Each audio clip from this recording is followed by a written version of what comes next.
Hello, everybody, and welcome back to Soulcreek. Now, with just what this gay furry VN needed, more men. Speaking of which, there are more men within. They glance at me warily and whisper to women for an explanation. I'd rather they just ask me themselves instead of staring, but I imagine Loken's covetous glare is somewhat off-putting. It doesn't take us long to find Dravonia amongst the crowd. We will make this quick. Come. Still pushing me forwards, we march over to the chief. She's in mid-conversation with one of the males. My chief. The saber-tooth turns to us, eyebrows raised. Loken, Alex, good, you're both here. I need you to check that the troop has settled in. Also, Loken, can you check in with the school? Loken frowns. The children are okay. Several of them were caught sneaking off to go zone baiting. I want you to address them. The children are still doing this? The who can stay in the black zone the longest game? They seriously need to cut that out.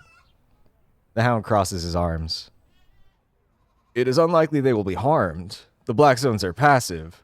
Zone baiting is done at the borders. Demons are found further within. That's not the point. You stated your expectations and the children have ignored it, so there needs to be consequences. I will apply appropriate sanctions, but I will not address the class until tomorrow. Why is that? We're going to a black zone. We came to tell you. We will not attend the indulgence. You can run another time. We don't need supplies right now. Explain. The Auto Monks have requested a black runner for a task. We have answered. In that case, you're excused. Keep the Auto Monks happy under all circumstances. It's good to know where her priorities are. It's no consequence. The troop are tired, so I've negotiated an extra night of accommodation for them. You won't miss the indulgence, it'll be tomorrow night instead. Beside me, I feel Loken deflate irritably. Chin up, Loken. You're not expected to take part, but you're too well-known a face to be missing. Your absence would be noted by the troop. Word would spread. Just enjoy yourself. I do not enjoy the indulgence. It is loud. The drums are loud. The people are loud. They drink too much, and they shout loudly. Here, I have something that will cheer you up. Loken's eyes narrow suspiciously as Dravonia peers past us and whistles loudly. Loken flinches.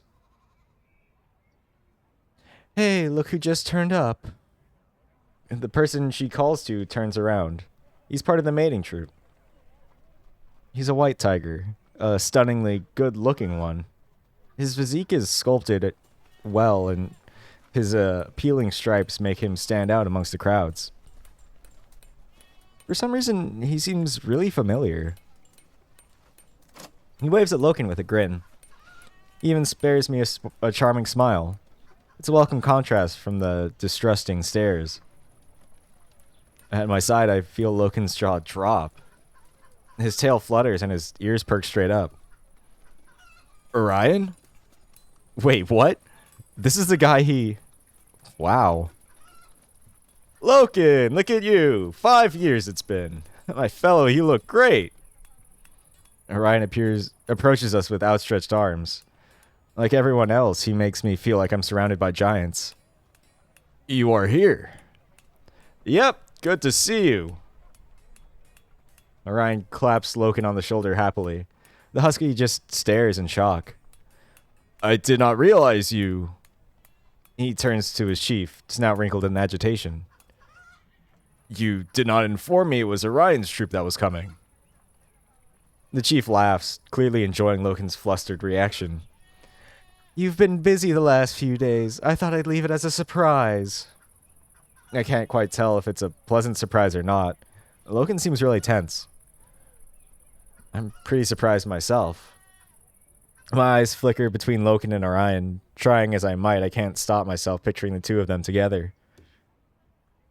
Those two monochrome beefcakes going at each other like, this must be Alex. Giovanni told me you've taken an unusual acolyte. As though he's suddenly remembered that I'm there, Logan jolts in horror. His arms shoot down in front of me, making me flinch. He is mine. Rrr. The hound cuts himself off. Orion grins. Ah, yours. Been replaced, have I? Logan tenses right up. This is easily the most flustered I've ever seen him. To my utter amazement, he actually nudges me away from him. My eyes boggle. What the hell has gotten into him? That is not... He is my acolyte. That is what it means. Do you want to introduce me to your acolyte? I look up at Loken, giving him a soft nod of permission. Loken folds his arms, indignant. He is Alex. There's an awkward pause when he doesn't elaborate. He is small. Orion smiles sweetly at Loken. He sure is, friend. My eyes narrow irritably. Orion winces apologetically. No offense intended, Alex. It's just likely that you're a normal size and we're just big. A pleasure to meet you, Alex. I feel humbled speaking to the last Zephyr. I'm not sure how to take that. He's very charming, that's for sure, but it's odd being treated like this. It's nothing, really.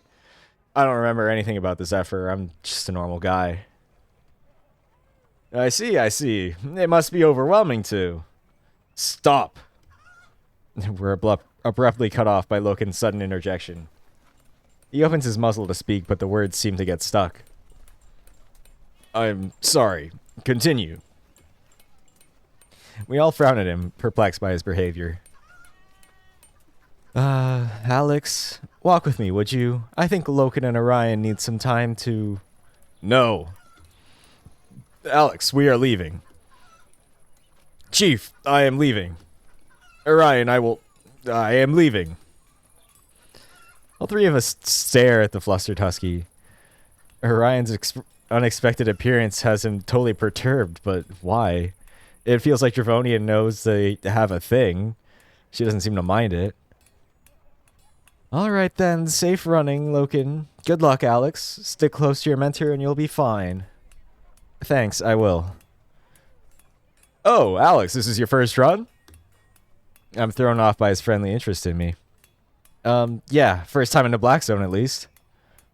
Wow. Well, good luck, my friend. I won't dare ask for details, but we'll drink to your safe return. Loken, before you go. I step back a little as Orion leans into Loken's shoulder and whispers something to him. I can't quite make out what they're saying. Loken stiffly whispers something back, then steps away before Orion can reply. I really want to know what they said. Alex, move, now. Before I can wave Travonia or Orion goodbye, Loken is hurrying me away from the village square. Wait. Now, go. And I try to look back, but he just pushes me further along. With a sigh, I resign myself to his odd behavior and let him ferry me away. Once we're back to the troops' camp, I look at him with a bemused frown. What was that about? We do not have time. Yes, we do. What's wrong? We must return to the lodge to prepare. I pout with frustration as he stalks off. We can walk and talk then. I thought Orion was your... friend? He is a friend. So what? Alex, enough of your questions. My heart seizes in shock. I shrink from him, flinching away from his sudden show of aggression. He's never snapped at me like this before. What did I say before? Several nearby villagers have stopped what they're doing and are looking our way awkwardly, startled by Loken's voice. My face must show my hurt surprise because Loken immediately looks guilty. Instead of apologizing, he doubles down and just gestures impatiently for me to follow him. He was doing well until Orion showed up. What the hell is going on with him now? Annoyed, I follow him back to his home. We're silent until we get back to the lodge. Only then does Loken speak. I am sorry. I narrow my eyes at him. I have upset you. You're clearly worked up about something. You will judge me. I'm not telling you. I feel like I'm turning into this hound's therapist.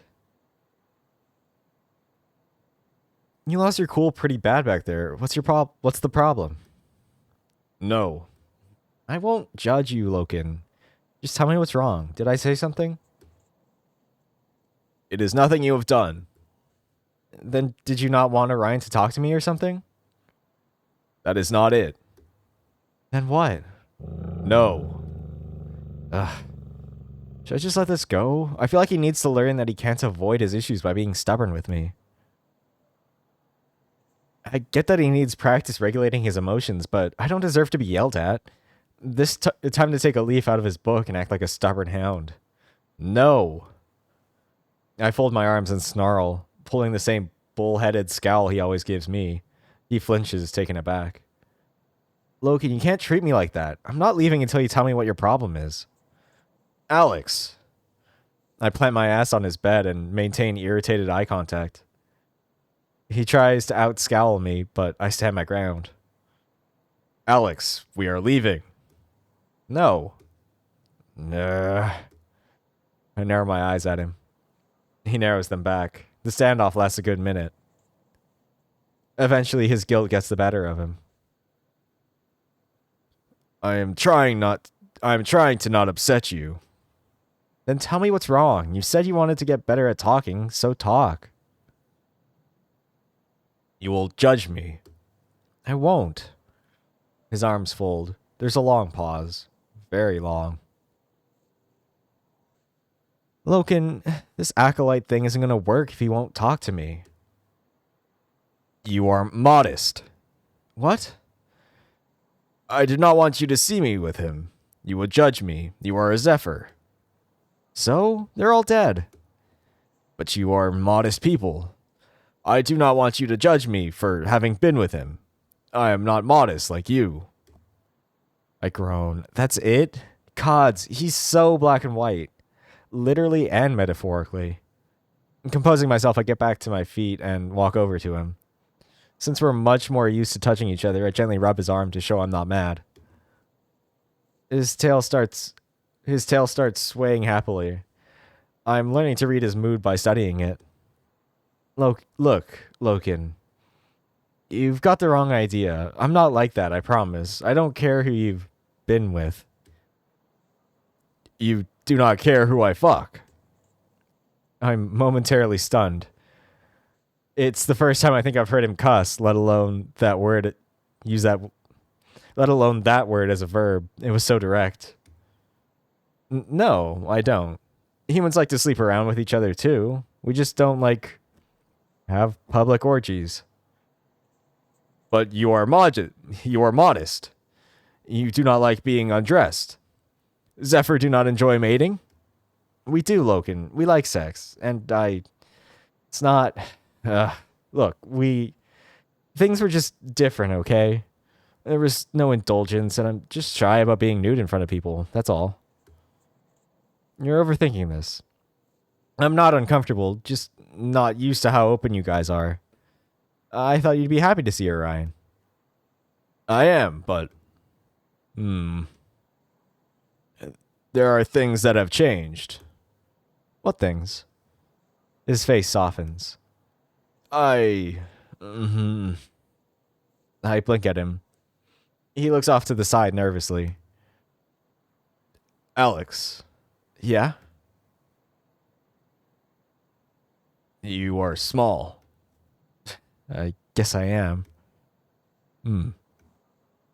I wonder what that really means. I'm only scratching the surface of his issues. The closer we get, the more I'm learning about him. Beneath it all, I know that he's truly compassionate and selfless. The people who know him well all see it.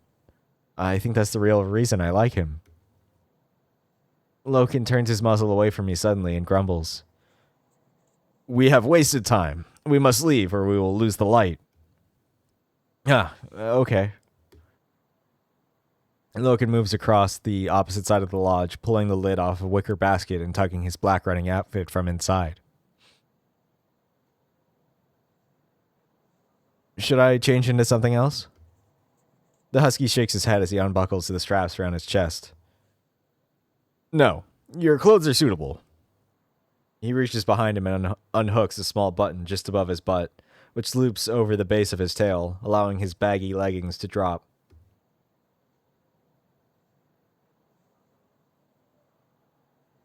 I look away, my face flushing. He's not wearing his loincloth beneath. I almost catch sight of his junk. Sorry, I'll look away. Okay. Loken is quiet as he gets changed behind me. I hear his outfit shuffling as he pulls it on. I just fold my arms, trying to avoid the images that are popping into my head. I'm remembering our moment earlier, feeling him against my back, feeling him press into me with his... You do not wish to look. No, what? No, why? I'm not looking. It does not bother me. I keep my back to him, making a futile attempt to keep my thoughts pure. After a minute of hearing him shuffling about with his outfit, I hear his heavy footsteps pad up behind me. I am ready. We must leave. I turn back around. Sure enough, he's pulled his black running outfit on and has hauled a satchel over his shoulder. Should I take the bow? No, you have not practiced enough. Where are we going? North. Is it far? No. As informative as ever. Loken moves towards me and guides me with his arm rather uncharitably towards the exit. When the door closes shut behind us, I untie my hoodie from my waist and tuck it back on. We'll be back before dawn tomorrow. It's gonna be a long night. Your wound is okay? I slip my hand beneath my shirt. My fingers graze the scarred flesh gingerly, but I feel no pain. It's fine. The salve worked really well. Then we will test your stamina. We'll run through the woods until we reach the border. I don't think I can keep up with you. Try. I grimace. He gives me an encouraging smile. Hold your breath. Focus on your vigor. Before I can spit another excuse at him, he whirls around to starts to jog down the valley. Next second, he's broken into a run. When I see how quickly he can move, I gawp. There's no way I'll keep up with him. Loken's every stride is more like a leaping bound. He's down the valley and rushing towards the distant forest in seconds. With a sigh, I run after him. He pauses at the edge of the tree line to wait for me. This is the first real physical exertion I've put myself through since waking up in Alayla. I'm quite surprised by how easy it feels. Free from the burden of breathing, my running is definitely more fluid than I expected. I catch up with Loken quickly. I almost stumble into him trying to stop myself. He has to catch me with his arm outstretched, his expression lukewarm. Again. Control yourself this time. I scowl at him, but he just turns around and starts running again, this time into the forest. Once again, I follow his path. Loken continued to run ahead of me and pauses at a small intervals through the woods, turning around to judge my speed and balance. Things got trickier as the forest got thicker. I had to be more aware of where to place my foot in order to keep up with him. His running seems more like parkour than anything else. Not once did he show any sign of fatigue. I, meanwhile, was starting to feel the burn. He didn't let up. For another half an hour we ran until the forest broke into a larger clearing, and the mountains were no longer obscured.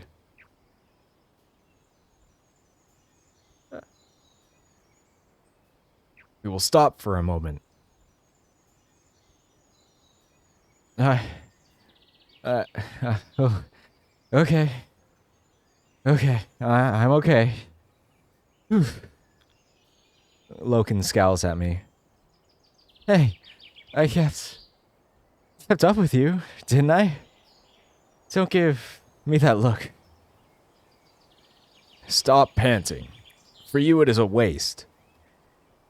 I know, but it's like an instinct. When I'm exhausted, I can't stop. He's been especially harsh with his judgment. I'm frankly amazed I was able to keep pace with him at all. Logan unbuckles his satchel and pulls out a leather flask, tugging the lid open with a pop and taking a mighty swig, then holds it out for me. He's not even slightly out of breath. We just ran flat out for half an hour. Having a husky stamina must be nice. How often do you run? The hound crosses his arms, head cocking as he considers the question. Once every week, but sometimes less and sometimes more. Drink. I take a swig up from his water flask, then hand it back to him. I'm not really thirsty, but my throat is quite dry. It is strange. What? You drink, yet you do not eat. I shrug. I don't drink as much as humans normally do. I've stopped questioning it. You have tried eating food? I shake my head, handing the flask back to him. White says my body can't actually digest anything, since it doesn't need to. His gaze goes sideways to the thick woodlands that coat the mountains around us like fur. Just ahead of us, there's a rickety fence. It's been slapped together with various scraps of old wood. I frown. Who put the fence up? I did. It was necessary. The borders are invisible without them. Border? This is the... My eyes flick back to the fence, then the dense forest beyond. Everything past the fence is a black zone? Yes. The mountains and woodlands beyond seem so... benign? I don't know what I was expecting. I exhale, and the forest breathes back. Curious and apprehensive, I approach the fence and lay my hand upon it. The wood is old and frayed, weathered by decay and exposure. Splinters bend against my skin as my fingers flex around the post. It's just the wind. Nothing. My eyes meet the forest beyond, like the sailor peering from the deck of his ship to see... nothing. Just the ocean at midnight. Infinitely wide, infinitely deep, and infinitely black. Below me, unseen, there's... something huge. Bigger than the ocean, groaning, invisible. I squint, but see nothing. No demons, no horrors. It's just a forest. The jaws of the land close around me as I stare. I shiver. I'm not going in there. I take a step back, then feel Loken's paws squeeze my shoulder. Alex, it is not real. I clench my jaw, shutting my eyes for a moment to ground myself. Does everyone feel this way? He shakes his head. The arrogant do not. Come, do not fall behind. Disturbingly casual, Logan steps over the fence. He takes 4 large steps into the black zone, then turns back to me. I haven't moved. Alex, now. I still don't move. He holds his paw out for me. Alex, trust me. I still don't move. Behind Loken, my eyes are fixed on the vacuous black zone. Loken, I don't belong here. There is nothing. Your vigor will protect you. I don't have any vigor. With a sympathetic sigh, Loken steps back to the fence and stands opposite it.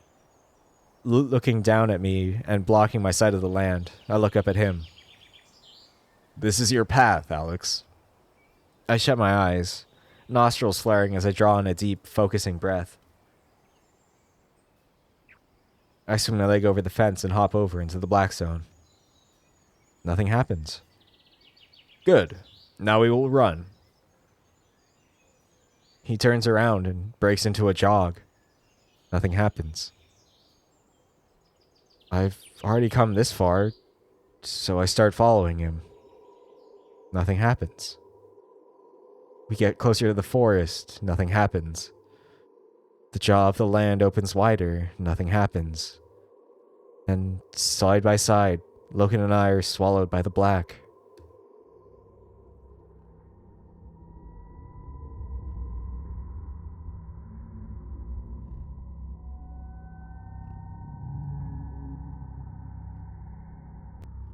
Loken! The air hisses, disturbed by my whisper. Loken, wait! I tread lightly along the crooked, fragile path as though afraid it will crack beneath my feet. The trees flex their talons at me, angered by every step I take, ferocious, invisible eyes tear into my flesh. This place wants me to die. Ahead of me, Loken turns and waits for me to catch up. Here, the hound is in his element. This is his domain, and he's indomitable. He's a black runner. I'm just a stumbling child holding him back. Do not fall behind. Shuffling up to him, I try to hide at his side, but he pushes me away. We've been jogging through the black zone for what feels like an hour. In that small time, I've come to see it for what it is, a desolate wasteland of malice. There's something here. It is clear. Is it informed? Or demons? We should go back. He clasps my shoulder with his paw, and I look at him with terrified, alarmed eyes. The usual warmth that comes from his touch is gone. This place is parched, if any comfort. There is nothing. Drain your mind of color. It is a forest, Alex. Only this and nothing more. He lets go of me. The fuzzy wisdom offered, leaving me no less disturbed. Something is following us. I can't do this. You will. Do not fall behind again. The husky shoves me forward. I stumble, but break into a nervous run at his side. He keeps stride next to me, eyes fixed forward. The watchful eyes of the forest give chase, silently laughing at my apprehension. Bite, scan. Again? Alex, there's nothing out there. You're way too tense for accurate results. Just do it. Look, I'll carry on scanning for audio anomalies in the background. Just keep running. I'm constantly expecting to see shining, serrated metal creatures leering at me from the trees. Ahead of us, I see a rundown structure that floods me with foreboding. Loken slows down, his ears twitching. You see the building ahead of us? I see it. We will search it for salvage. My face pales. Something might be in there. There is nothing. Come, focus on me. He takes off. Swallowing my fear, I chase after him, with my eyes fixed on his fluffy tail. Soon, a Zephyr dwelling comes into view. The house's neglected corpse crystallizes before me. At first, I feel nothing, just a yearning desperation to hide from it. Then, a creeping realization momentarily distracts me from my fear. This is the first sign of my civilization that I've seen. What is this place? I do not know. Come. I frown. Chunks of the structure are missing or torn off, like it's been pecked clean by vultures. Hollow windows stare coldly at me. Who lived here? A happy family? A happy human family? Where were they now? When the cascade began, did they stay behind or leave their home to rot, never to return? Loken fearlessly approaches the building and hops through one of the windows. I vault in after him.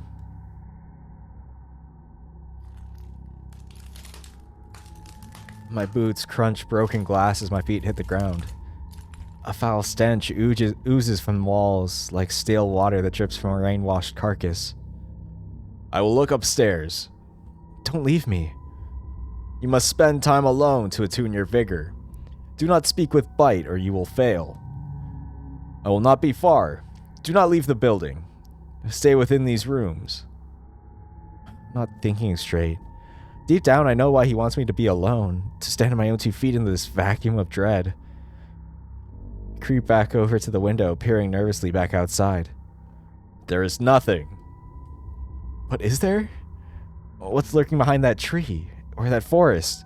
What sneering, mocking faces will I catch in my peripheral vision when I'm least expecting it? There's something out there, watching me. It's following us, I know it. Alex. Huh? I can't focus. Drain your mind of color. I don't know what that means. He looks momentarily irritated, but then his face softens. I will use different words. Alex, you must focus only on the task. But we're nowhere near the rhinestone dish. No, that is the whole task. Focus only on the small task in this moment. You are looking for salvage within this building. That is the task. Only this and nothing more.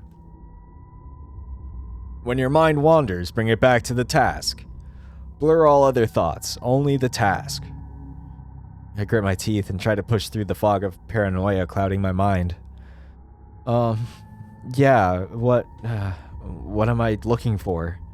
Use your wit. Anything you deem valuable, you take. Won't other Black Runners have stripped this place already? Perhaps, but there's always more.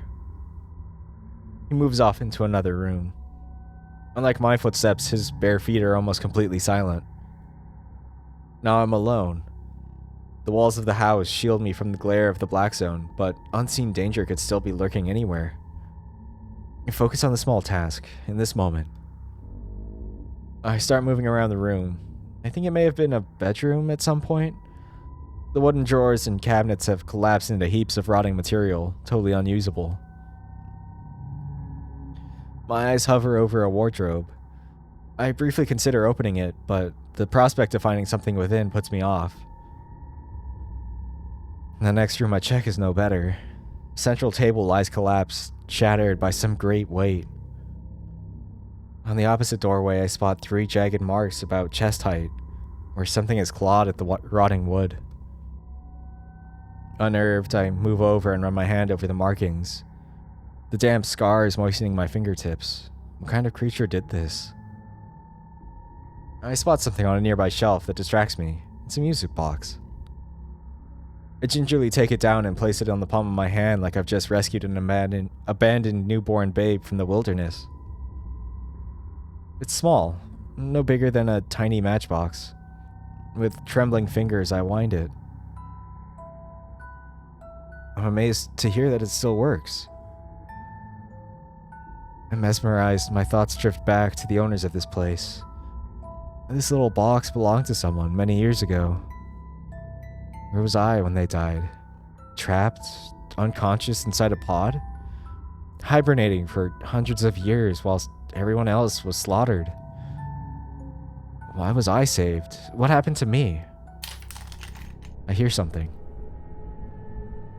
I almost dropped the music box in my horror. Right next door, the room I came from. Something moved. Loken. I hear it shuffle around again, dragging its feet through the broken glass. No. Earlier, Loken's footsteps were silent. It's not him. Kinda curious what happens if you confront it. I wait, my heart beating fearfully in my chest, but nothing happens. A petrifying dread freezes me in place. It's the black zone. Something chased me inside, or... No, I'm being crazy. It was just the wind. I take a step towards the door where the sound came from. An ominous silence follows. Logan. It's Logan, that's all it is. I consider running, but what if it hears me moving? I take another step. Nothing. It's just Logan. Nothing to be scared of. With only one step left, I press myself to the wall and peer, my body tense, my heart racing. It's just Logan. But what if it's not? With my teeth clenched, I turn my head and peer around the doorframe slowly. Ah! I jump in shock, then breathe a sigh of relief. Fuck, you scared me. You are okay? Yeah, just got freaked out. I breathe into my cheeks to soothe myself, still clutching at the music box tightly in my hand. You have found salvage. I did, or... well, not really, it's nothing. Swallowing my fear, I step over to him and hold up the music box. Our chief would not be interested in this. I could trade it for something, though? Yes, take it. I did not find any salvage. We will carry on. I look down at the music box in my hand, rubbing my thumb affectionately over it, and I feel... sad. This thing is all that's left of the humans who once lived here. They were real and happy. When I die, that's really it. We're all gone. It's only just starting to hit me now. All that's left of us is junk. It's fucking stupid. It's an injustice. Whoever lived here, they didn't deserve to be forgotten. My fist tightens angrily around the music box. I can't let this place drown me, like it drowned everyone else. Focus on the task and this and nothing more. The fear is still there, but alongside it there's a yearning to see more. Let's go. Logan smiles. I think he understands. With a follow me jerk of his head, he moves back across the room and vaults outside again. Exhaling, I pocket the music box and follow. Wordlessly, we return to our steady running pace. The mocking, watchful land pursues us with its leering gaze again. Silently, with tunnel vision focus, I stay at the hound's side and keep pace with him. I'm trying to ignore the pervasive aura of the Black Zone and focus solely on following him. The forest breaks. We run out into more open ground, a range of crooked mountains ahead. Stop. Logan's order startles me so much I almost trip. I flail my arms madly to keep myself from toppling forwards. What is it? What's out there? His snout is pointed upwards, taking short sniffs of the air. It is clear. We must now ascend the mountain, then we will reach an old Zephyr village. The rhinestone dish is within. My head whips anxiously around me as he speaks. I'm still expecting a lurking horror to pounce from the shadows and eviscerate me. You must keep pace with me. This is the task. This is now the task. Go. He's off, breaking into a controlled run ahead of me. I desperately try to stay by his side, lurching forward and sprinting until I'm back beside him. He's no longer holding his speed back. Our giant footsteps stab at the eerie quiet, provoking the emptiness. We begin to sprint up a steep incline and with a short wall of sharp rocks on our right. Logan suddenly leaps onto the rock wall, effortlessly climbing from one stone to the other. He ascends the entire thing with 3 bounds of his mighty stride, whirling around to stare down at me expectantly. Seriously? He's really trying to push me to my limit. Focus on the task. This and nothing more. I try to follow his route up the rock wall, but I'm much slower. Sharp rocks stick into my hands, leaving my skin red and tender.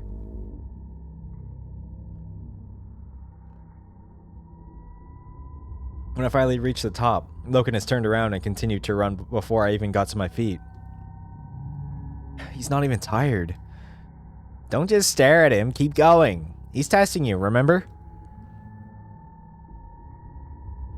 An arrogant mountain stands ahead of us, but Loken effortlessly navigates us beneath its imposing presence. The woods have given way to spiteful cliffs and sharp, fatal heights. How are we supposed... We climb. You've got to be kidding me. Follow. He sprints towards the cliffs, paying my disbelief no attention whatsoever. Loken runs through a gorge nestled beneath the sleeping mountains, his mighty strides taking him higher and higher onto haphazard boulders and jagged terrain. Here I see the peak of the husky's athleticism. He handles the difficult ground beautifully, the flow of his motion never slowing nor faltering. Eventually, the terrain becomes so jagged that he's half running, half climbing. He effortlessly leaps upon cliffs, vaults up treacherous stone, and ricochets from boulder to boulder, all in smooth, fluid maneuvers. His free running is so fluent, the stones and cliffs seem to part in reverence to him. I've never seen anyone move like that.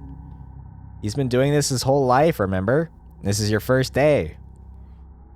All my focus is on keeping pace with the assiduous hound.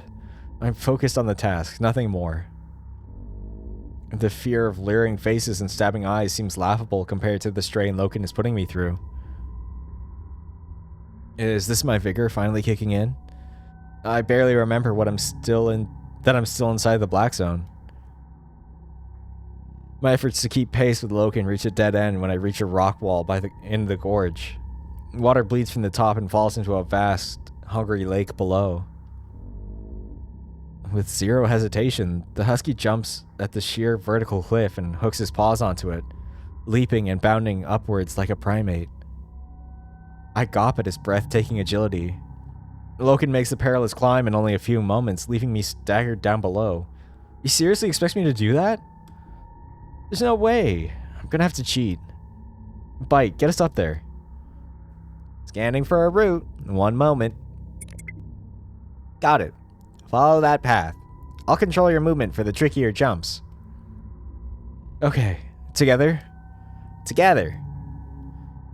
Bite's guiding impulses kick in mid-flight as I run at the cliff, wiring my mind with precise instructions. I leap onto the jagged rock and cling to it. Bite's guidance is faultless. We start to climb. My hands start to sting as the stones cut into them, but I ignore the pain. Bite keeps my arms and legs moving correctly, whilst I keep my eyes fixed on the route upwards. Just don't look down. Bite knows what he's doing. Just don't look down. Together, it doesn't take us much longer than it took Loken. We roll onto our feet as we reach the height of the cliff and land on solid ground. We did it. Keeping my momentum going, I spring back to my feet and continue to bound forwards, barely looking where I'm going. Ah! In my enthusiasm, I almost run straight off another sheer drop. Loken's arm jumps out in front of me, blocking my path safely. Stumbling backwards to safety, I rein myself back in and look at Loken. He's perfectly calm, still as a statue, staring at the scenery before us. Look at it. I do so. From here we have a clear view all around us. The mountainous land is obscured and unobscured, and the full extent of the foreboding landscape is revealed to me. It's no less leering and menacing than before, but a sense of focused tranquility washes over me. The crippling dread is not gone. I'm still wary, but not paralyzed with fear. It's a nice view. Focus on this, and nothing more. Beside me, the hound's tail starts to sway. You are learning. I look out at the vast mountains of Ilela. Even in the Black Zone, it's beautiful. There aren't any lashing jaws, no prying eyes, no grasping talons, just the wind, the cold, the sky, and ourselves. I focus on that. There's nothing here to be afraid of right now. Your vigor is strong. I feel better? I can think clearly. What happened? Is my vigor attuned now? It is, and it is not. Even as black runners, we must be cautious. The darkness is broad. We may still become lost to it. To run the zones is a meditation. It is one small step, and then another, and then another. Some black runners attempt the larger steps. They may stumble. For this there are consequences. Even with the risks, we must walk the unknown that others cannot. Why? If we do not, all will be forgotten. Even if the clans believe they want this, they do not. I look back out at the scenery. I don't really understand, but I don't think I'm supposed to. So, demons are definitely real, right? I don't see any. They are real. You will hear them. They are very vocal. Be wary of their tricks. They make sounds to intimidate their prey. As he explains it, I think back to the limb he has in his lodge. My mind dwells on it. I wait for the freakout to come. It doesn't. I'm fine. How do I kill them? You do not. Then how do I escape them? You flee. I nod in understanding. We are close. Zephyr ruins are over the next hill. The rhinestone dish is just beyond that. You are okay? My brow tenses. I wouldn't say I'm okay, but I'm learning to breathe through the suffocating horror exuded by the black zones. Yeah, let's keep going. Loken nods proudly at me. He gently pats and squeezes my shoulder as he passes. I smile when I feel the familiar warmth of his touch once again. It's back. How many demons have you seen? Loken hums thoughtfully under his breath as we stroll next to each other. Few. I do not look behind me when I run. I wince. Alex, explain your knowledge of them. Huh? Your knowledge. You are the last Zephyr. Right, but what do you want me to explain? You say they are constructs of these AI intellects? Oh, that. Yeah. Artificial intelligence? Just AI for short.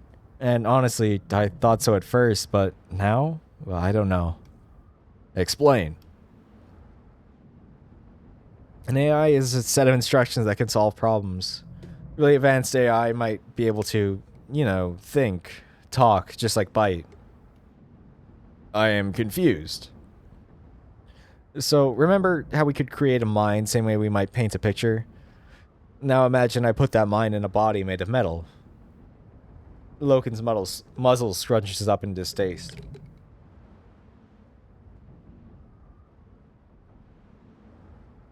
You are talking nonsense. Just hear me out.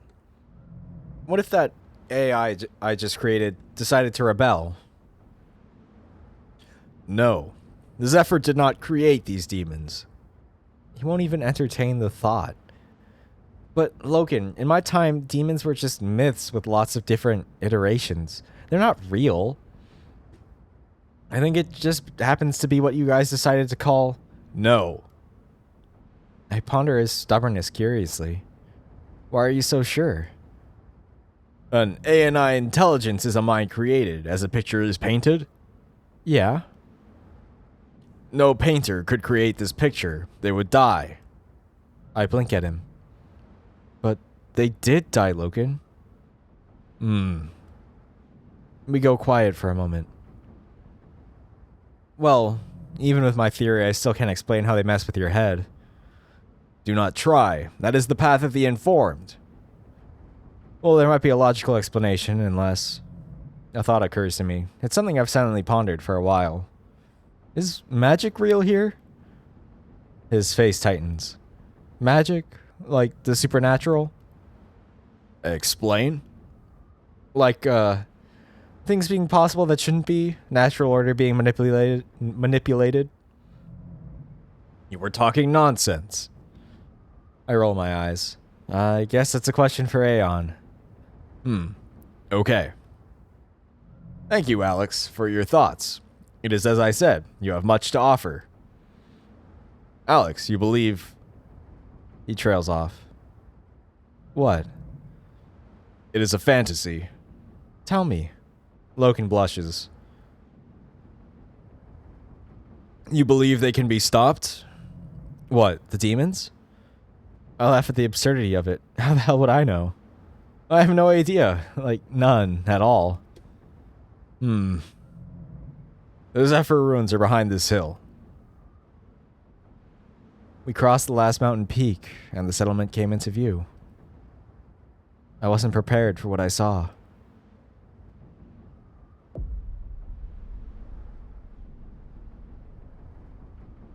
What? My face falls at the sight before me. Loken catches my sudden distress and frowns.